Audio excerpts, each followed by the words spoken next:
Welcome and thanks for joining us. My guest today is Rob Sherry, the Federal Sales Leader for Next Generation Security at Palo Alto Networks. Rob, it's great to have you here. Obviously, we've been focused on how agencies are evolving their approach to the cloud. It's always evolving.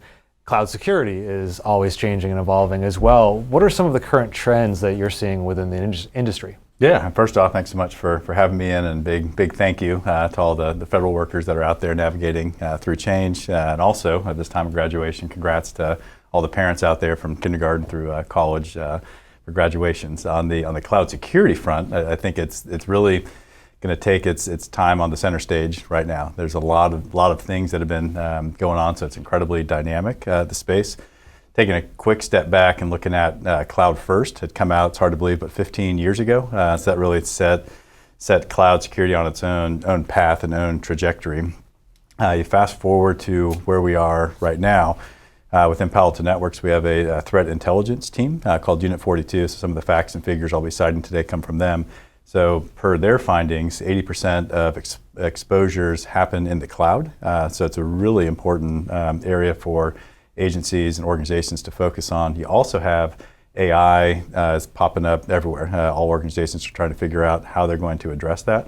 So between AI, cloud security, the exposures there, it's really putting into focus longstanding truth within cyber, and that cyber has been incredibly fragmented for decades, and that fragmentation creates security risks and inefficiencies. And so if you fast forward to where we are right now, there's something called CNAPP, Cloud Native Application Protection Platform. That's kind of an umbrella term for cloud security.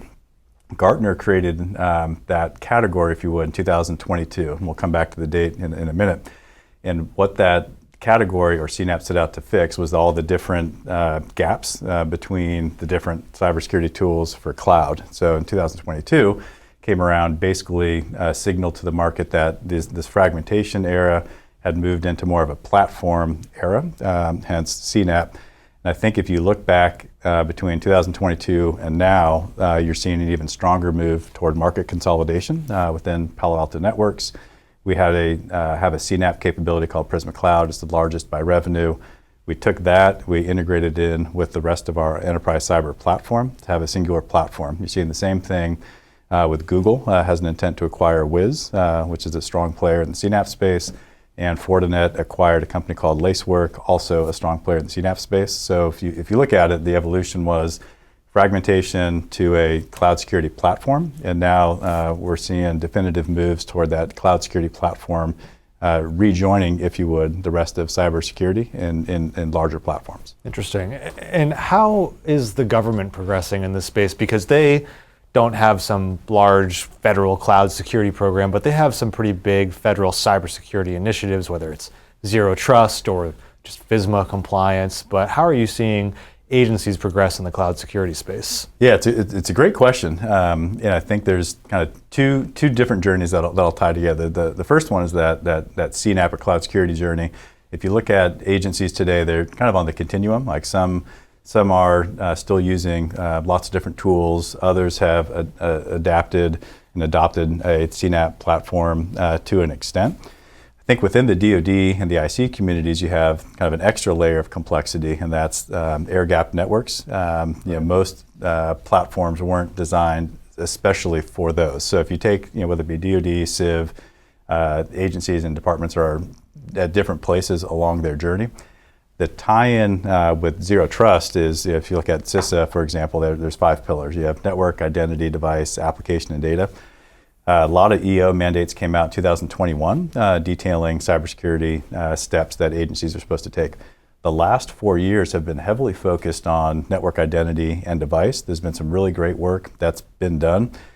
When you focus on those 3, you don't necessarily get that same level of focus on application and data. And so I think that's really where, whether it be from a zero trust perspective or AI coming into the fold and cloud security is really good at addressing that application and data space. And so the exciting thing for agencies is that while the rest of the market has moved to that CNAPP model 2022 and is now moving into an even more centralized platform approach, CNAPP not its own thing, but part of a broader the federal government's in a really interesting place where they can actually get pretty close to where the private sector is, because they don't have to take 2 or 3 or 4 years that the rest of private sector did to get that CNAP to enterprise cyber. There's a real opportunity in front of the feds today, to jump right into where private sector is with a larger cyber platform that includes cloud security. Interesting. And I mean, obviously this is all happening at a time when within the federal government, IT teams, CIO shops are facing some big changes, being realigned, reorganized, in many cases seeing a reduction in their workforces. Obviously, automation and AI is a part of this space. How does that factor into the cloud security arena? Are there opportunities to be more efficient, as the buzzword is these days? Yeah, totally. It's a good question. There's a couple of ways to answer that. I think on the automation and efficiency part of that, it's looking at how you have the market forces kind of pushing consolidation anyway within the cybersecurity market, and then you have, to your point, automation and efficiency. So I think from a federal employee standpoint, hopefully there's some folks out there that are watching this and enjoying the conversation so far. Cyber talent is an issue. There's not enough. Like, there's some great people, but you could always use more great people. So I think with the platform concept, automation, efficiency, you can get a lot more efficiency. Not having scores of tools that are out there and having a smaller amount of platforms. So I think from enabling the federal workforce to have really good capabilities to keep the bad guys out, I think there's a ton to be gained from an efficiency standpoint. Automation's also interesting, and part of automation is the technology that's behind it, and what does that enable? So within cyber, there's a really interesting capability called stitching. And so for those that have, any parents in the audience, those raising teens, I'll draw an analogy. I have lots of kids, so I'll draw an analogy from that. So for a younger child, you usually have the visibility. You kind of see what they're doing. Maybe they go to a friend's house or neighbor's house, and you have trust in those neighbors. As the threat landscape changes, which is radically changing before us now, it's similar to what you might get with a teenager. And what that means is you have some direct interaction, but then you have to rely on other data sources. So what stitching is pulling together different data sources and then trying to give you a complete picture. So going back to the teen example, you'd have the direct interaction. You'll get feedback from their workplace, if they're working, teachers, coaches, friends. We use Life 360 as an example, for driving, location, and whatnot.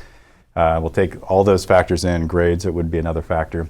So taken together, it gives you a pretty good, not perfect, but like pretty good indicator, of what's happening. And so cybersecurity, looking at the automation piece of the question of automation efficiency, you can't do that with people only. There's not enough people to go around and stitch together all these things. So what the industry is saying is use machines where machines do really well, and that would be on the automation side, where you can stitch together something that's happening in the cloud or an endpoint or a network, and that's really the promise and the premise of a security platform versus individual tools or individual platforms, is the ability to pull all that together and really come away from an agency perspective with a much clearer idea of what do they need to go fix before someone gets in, or if someone has got in, how do they quickly remediate that?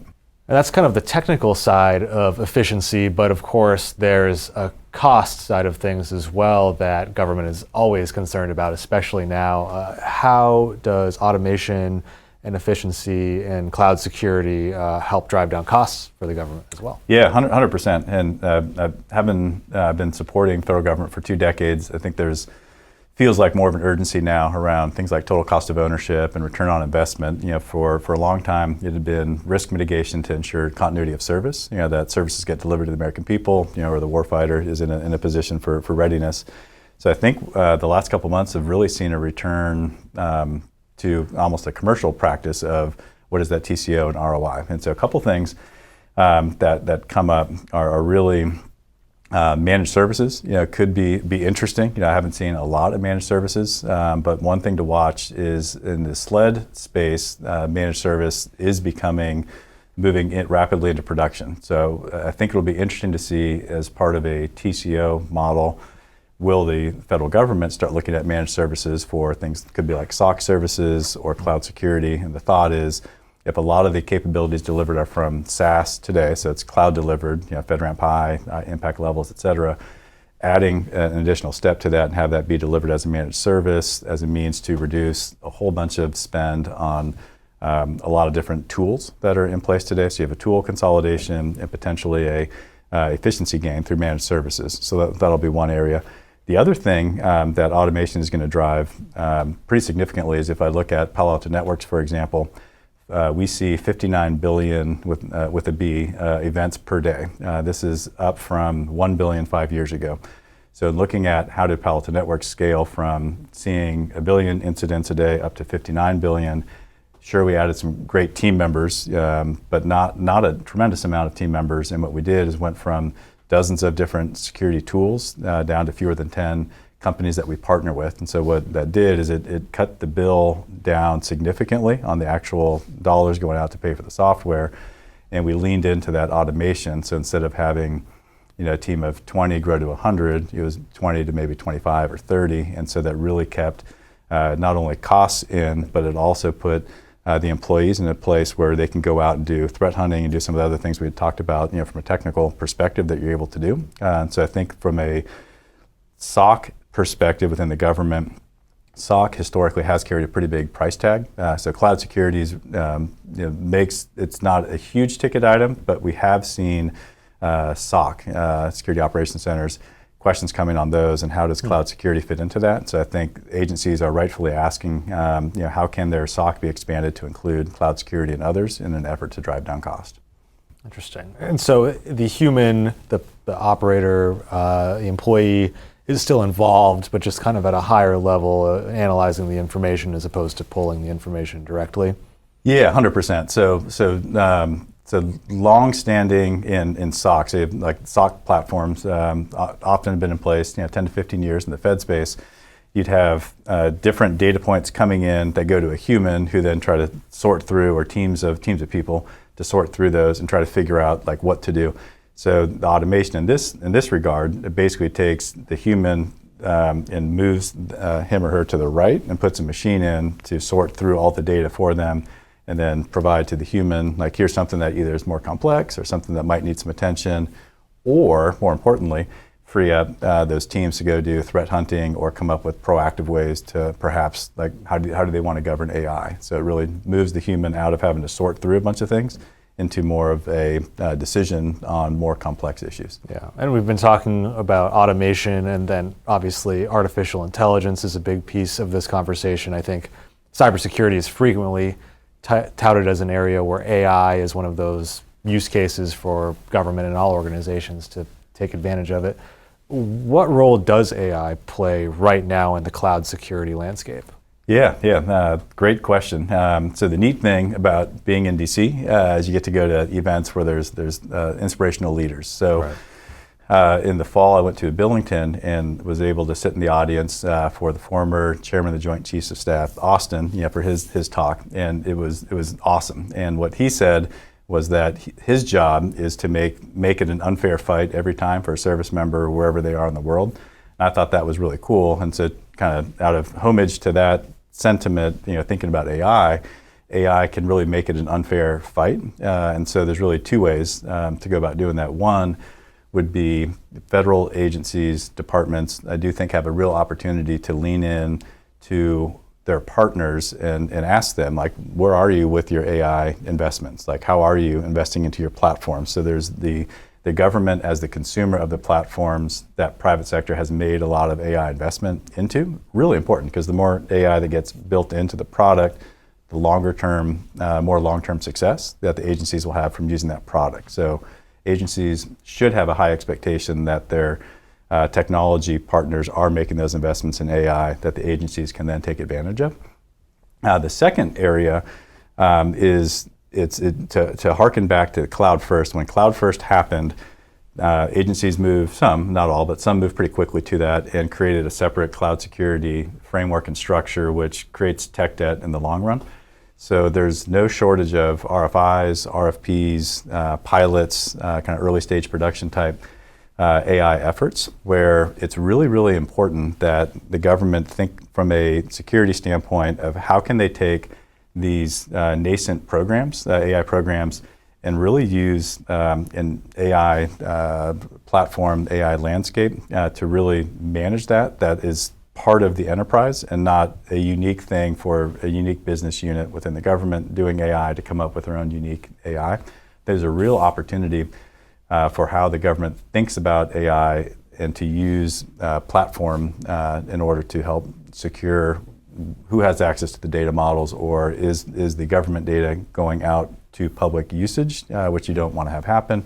So I think it's really important as the government really gets going that they're also considering that there are use cases and capabilities within their own platforms that exist today in cyber, that can support those AI use cases. Yeah, and I think we're just going to continue to see agencies pursue those AI use cases, and security is going to be top of mind. Well, that's all the time we have for today. So again, I'd like to thank today's guest, Rob Sherry, the Federal Sales Leader for Next Generation Security at Palo Alto Networks. Rob, thank you again. All right, thank you so much. Again, I'm Justin Doubleday. You're watching Federal News Network. Now let me send you back to the studio for more on the Cloud Exchange.